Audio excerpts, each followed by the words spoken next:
नमस्कार दोस्तों।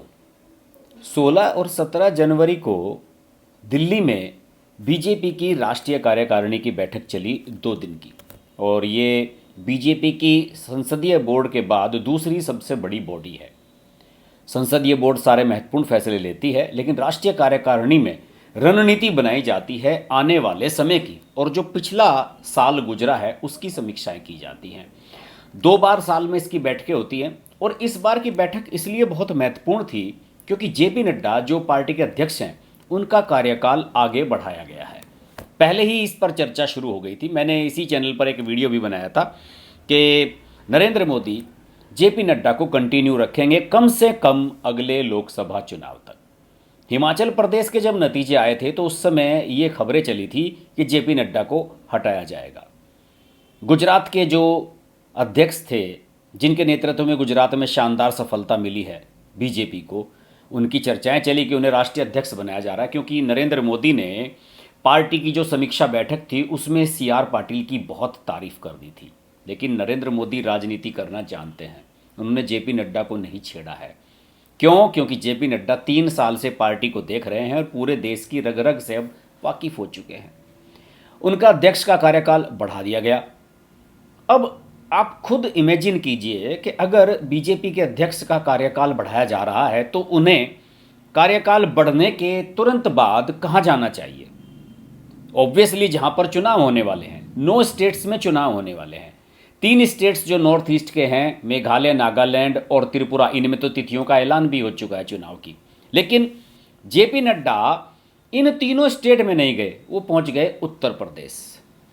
कल यानी कि 19 जनवरी को वो पहुंच गए थे वाराणसी, बनारस, जहां पर योगी आदित्यनाथ चीफ मिनिस्टर हैं, जो उन्होंने उनका स्वागत किया। केशव प्रसाद मौर्य जो पार्टी के अध्यक्ष हैं, भूपेंद्र चौधरी, इन सब ने उनका स्वागत किया। और उन्होंने वहां पर जो अपना लोकसभा प्रवास का कार्यक्रम है वो शुरू कर दिया।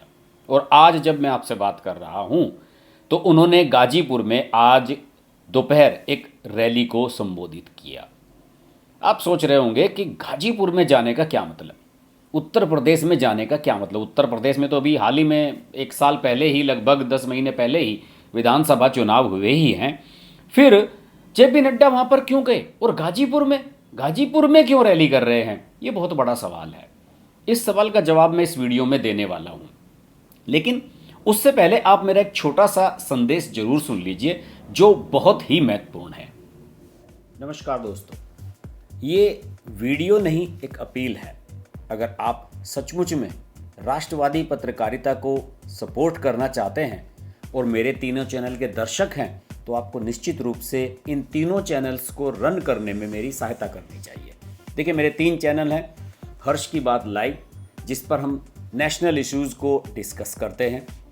दूसरा चैनल है हर्ष कुमार, जो मेरा पॉलिटिकल वीलॉग वाला चैनल है, जिस पर पॉलिटिकल वीडियोज़ आते हैं। हर राज्य के चुनावों को हमने बड़े बारीकी से कवर किया है हमेशा से। और मेरा तीसरा चैनल है ग्लोबल हर्ष, जिस पर हम non political media, social media, Bollywood, cricket, इन सब से जुड़े हुए वीडियोस लाते हैं। और आप सभी का मैं धन्यवाद करता हूं कि आप सब लोग हमारे तीनों चैनल्स के साथ लगातार जुड़े रहते हैं। लेकिन तीनों चैनल्स के साथ जुड़े रहने के साथ साथ आप हमारी आर्थिक सहायता भी कर सकते हैं। आर्थिक सहायता इस समय राष्ट्रवादी पत्रकारिता के लिए सबसे ज़्यादा आवश्यक पहलू है। सब लोग सोचते हैं कि हमें पता नहीं किसी बड़ी पॉलिटिकल पार्टी से सपोर्ट मिलता है। ऐसा कुछ नहीं है। सब अपनी इच्छा से, अपने विवेक से राष्ट्रवादी पत्रकारिता से जुड़े हैं और आप सब लोगों का सहयोग इसमें अपेक्षित है। आप हमारे तीनों चैनल को सब्सक्राइब कर सकते हैं, तीनों ही चैनल्स को सपोर्ट कर सकते हैं, इनकी मासिक मेंबरशिप ले सकते हैं। जो सब्सक्राइब बटन है उसी के बराबर में ज्वाइन बटन लगा हुआ है, उसको क्लिक करें, थोड़ी सी औपचारिकता करें। आप बहुत सस्ते में तीनों चैनल्स की मेंबरशिप ले सकते हैं। इसके अलावा आप भुगतान करना चाहते हैं यूपीआई के माध्यम से कर सकते हैं, जो डिटेल्स नीचे स्क्रीन पर आप देख ही रहे हैं। इसके अलावा हमारी बैंकिंग डिटेल्स भी हैं, जो डिटेल्स आप नीचे देख ही रहे हैं। और अगर आप विदेश में रहते हैं और किसी भी तरह की आर्थिक सहायता करने के लिए आपको कोई ऑप्शन नहीं मिल रहा है तो एक ऐप है पेपाल के माध्यम से आप किसी भी देश में हो वहां से हमें आर्थिक सहायता दे सकते हैं। और हमारी जो पेपाल आईडी है उसका नाम है हर्ष की बात। ये सभी जो डिटेल्स हैं वो नीचे डिस्क्रिप्शन में भी दी गई हैं। और ये वीडियो सिर्फ इसलिए बनाया गया है कि आप राष्ट्रवादी पत्रकारिता को अगर सही मायने में सपोर्ट करना चाहते हैं तो केवल वीडियो देखने से काम नहीं चलेगा, आपको आर्थिक सहयोग भी राष्ट्रवादी पत्रकारों का करना होगा। आशा करता हूं कि मेरा ये छोटा सा वीडियो बड़ा मैसेज देने में सफल होगा और आप सब लोग हमारे तीनों चैनल्स के नेटवर्क को अपना सहयोग लगातार देते रहेंगे, वीडियो को देखेंगे, उन्हें लाइक भी करेंगे, चैनल को सब्सक्राइब करेंगे, चैनल की मेंबरशिप ज्वाइन करेंगे, भुगतान करना चाहें तो यूपीआई, बैंक डिटेल्स या पेपाल के माध्यम से भुगतान भी करेंगे और चैनल को आगे बढ़ने में हमारी सहायता करेंगे। नमस्कार। देखिए, गाजीपुर में क्या हुआ था। गाजीपुर में अभी जब विधानसभा चुनाव हुए थे उत्तर प्रदेश के मार्च में 2022 में, तो वहाँ के नतीजे आपको एक बार फिर से रिकॉल करा दूँ। 7 विधानसभा सीटें हैं गाजीपुर में और 7 की 7 समाजवादी पार्टी के गठबंधन ने जीत ली थी। यानी कि समाजवादी पार्टी और ओम प्रकाश राजभर की पार्टी एसबीएसपी, जिसके पास दोनों के बीच में समझौता था, इन्होंने 7 की 7 सीटें जीत ली थी और बीजेपी का यहाँ से सुपड़ा साफ हो गया था। इसके अलावा अगर मैं आपसे ये पूछूं कि गाजीपुर के सांसद कौन है, तो शायद जो यूपी के लोग हैं वो तो बता दें, लेकिन बाहर के लोग जज ना कर पाएं। गाजीपुर के सांसद हैं बसपा के बाहुबली सांसद अफजल अंसारी, मुख्तार अंसारी के भाई। बाहुबली क्यों है मुझे बताने की जरूरत नहीं है। मुख्तार अंसारी, अफजल अंसारी, इनका इलाका मऊ, गाजीपुर, बलिया, ये सारा इलाका ही इनके प्रभाव वाला इलाका है, मुस्लिम बेल्ट है और बड़ी क्लिष्ट है यहाँ पर समीकरण। बीजेपी के लिए आसान नहीं है गाजीपुर की लोकसभा सीट को जीतना, लेकिन 2014 में ये सीट जीती थी बीजेपी ने।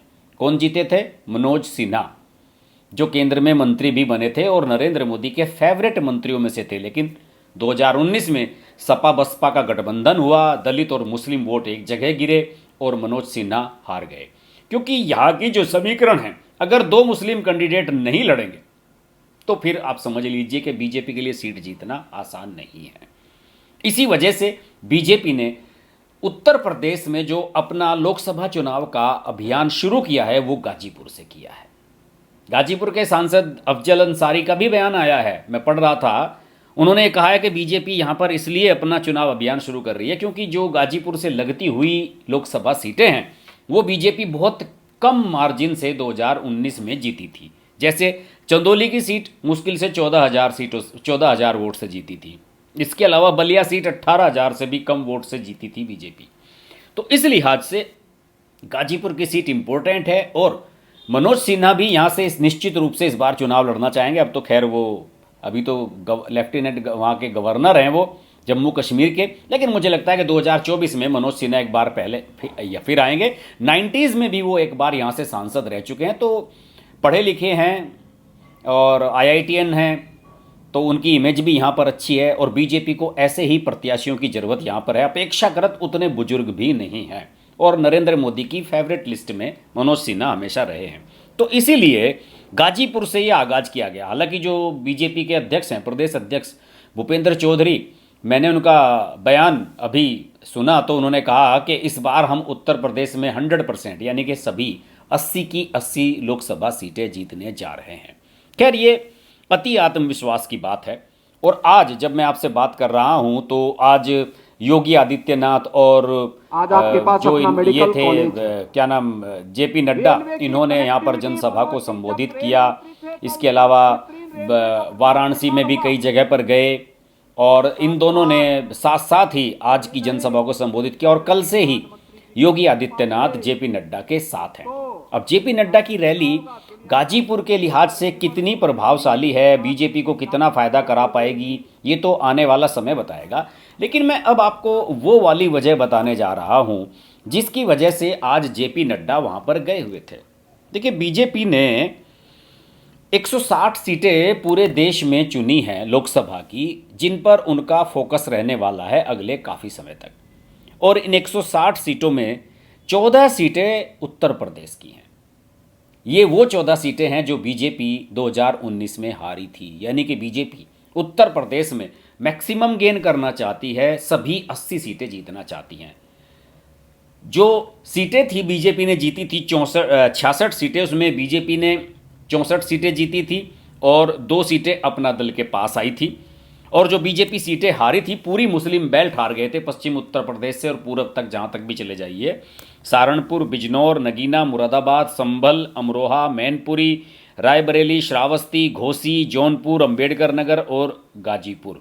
सपा और बसपा का कॉम्बिनेशन बना था, मायावती और अखिलेश यादव का, और ये सारी मुस्लिम बेल्ट बिल्कुल बीजेपी यहां से साफ हो गई थी इन सभी सीटों पर जिनका मैंने आपको नाम बताया है। इनमें एक रामपुर सीट भी थी जो बीजेपी ने अभी उपचुनाव में जीती है, आजम खां वाली।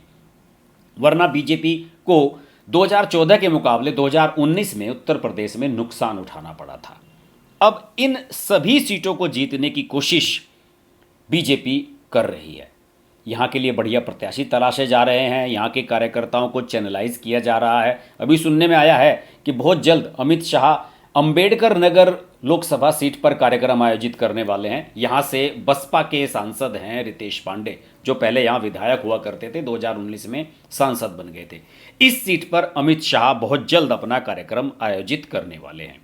तो बीजेपी के लिए ये 14 सीटें बहुत इंपॉर्टेंट है और ये सब जानते हैं कि अगर नरेंद्र मोदी को लगातार तीसरा कार्यकाल केंद्र में हासिल करना है तो उत्तर प्रदेश में मैक्सिमम सीटें जीतनी होंगी। बाकी स्टेट्स में कोई इतनी गारंटी नहीं है कहाँ पर क्या सफलता बीजेपी को मिलने जा रही है। और फिर यहाँ पर योगी आदित्यनाथ जैसा काबिल व्यक्ति इनके पास है जो नरेंद्र मोदी की गैर मौजूदगी में भी यहाँ की सभी सीटों को जीतने का मादा रखता है। अभी देखिए उत्तर प्रदेश में 5 विधान परिषद सीटों के चुनाव हो रहे हैं इस समय जब आपसे बात कर रहा हूँ। कानपुर, अयोध्या और मिर्जापुर मंडल की ये सीटें हैं, शिक्षक स्नातक वाली जो सीटें होती हैं एमएलसी की। लेकिन योगी आदित्यनाथ ने कल विधायकों की और सांसदों की बैठक ली और इन क्षेत्रों के विधायकों और सांसदों को ताकीद किया कि हर हालत में ये सीटें जितवाना आपकी जिम्मेदारी है। तो योगी आदित्यनाथ हर चुनाव को कितना सीरियसली लेते हैं। रामपुर का लोकसभा सीट का उपचुनाव जितवाया बीजेपी को, जो कि बहुत मुश्किल था। साथ ही साथ रामपुर की विधानसभा सीट भी बीजेपी ने इस बार तो जीत ली है। इसके अलावा आजमगढ़ की सीट जीती है और मैनपुरी में अच्छा खासा फाइट हुई जहां पर डिंपल यादव जीती है। तो बीजेपी इन इलाकों पर बहुत फोकस कर रही है। और आपको बता दूं कि ये जो सीटें मैंने आपको बताई हैं 14-15 सीटें जो पिछली बार बीजेपी हारी थी, इनमें से 7 सीटें वेस्ट उत्तर प्रदेश की है, पश्चिमी उत्तर प्रदेश की, जहां पर मुस्लिम आबादी सीटों पर 25, 30, 35, 45% तक है और रामपुर में तो लगभग 50% मुस्लिम आबादी है। तो इन सीटों पर बीजेपी विशेष रूप से फोकस करने जा रही है और यही वजह है कि जेपी नड्डा तुरंत दौड़ गए अध्यक्ष बनने के बाद बाबा भोलेनाथ के दर्शन करने के लिए काशी विश्वनाथ और उसके बाद गाजीपुर में रैली करने के लिए। ये बहुत महत्वपूर्ण दौरा है जेपी नड्डा का और जेपी नड्डा सभी 14 सीटों का दौरा करने वाले हैं, ऐसी मेरे पास इंफॉर्मेशन आ चुकी है। इसके अलावा एक बहुत बड़ी चर्चा है कि उत्तर प्रदेश का लोकसभा चुनाव का प्रभारी CR पाटिल को बनाया जा रहा है, जो गुजरात की सफलता का सेहरा जिनके सिर पर बांधा गया था, वहाँ के प्रदेश अध्यक्ष, और जिनकी नरेंद्र मोदी ने बहुत तारीफ की थी और जिनके अध्यक्ष बनने तक की चर्चाएं उड़ने लगी थी मीडिया में। और ये लखनऊ में मेरी एक पत्रकार से बात हो रही थी, उन्होंने बताया कि CR पाटिल का यहाँ का प्रदेश का प्रभारी बनाए जाने की खबरें जोर शोर से चल रही हैं। लेकिन इतना तय है कि बीजेपी उत्तर प्रदेश की सभी 14 सीटों को जो हारी थी पिछली बार, उन पर बहुत गंभीरता से फोकस कर रही है। और ये भी सुनने में आ रहा है कि योगी आदित्यनाथ लगातार इन इलाकों में जाने वाले हैं, अमित शाह भी जाने वाले हैं, हो सकता है कि नरेंद्र मोदी भी चुनाव के समय इन जगहों पर रैलियां करें। ये सब चीज़ें बताती हैं कि उत्तर प्रदेश बीजेपी के लिए कितना इम्पोर्टेंट प्रदेश है। देखते हैं बीजेपी यहाँ कितना सफल हो पाती है, क्या समीकरण यहाँ से बनकर आते हैं। अगर आपको ये वीडियो अच्छा लगे तो ज़रूर लाइक कीजिएगा। चैनल सब्सक्राइब नहीं किया है तो चैनल को सब्सक्राइब जरूर कर लीजिएगा। और जैसे कि मैंने आपसे अपील की है, हमारे चैनल को सपोर्ट ज़रूर कीजिएगा। नमस्कार।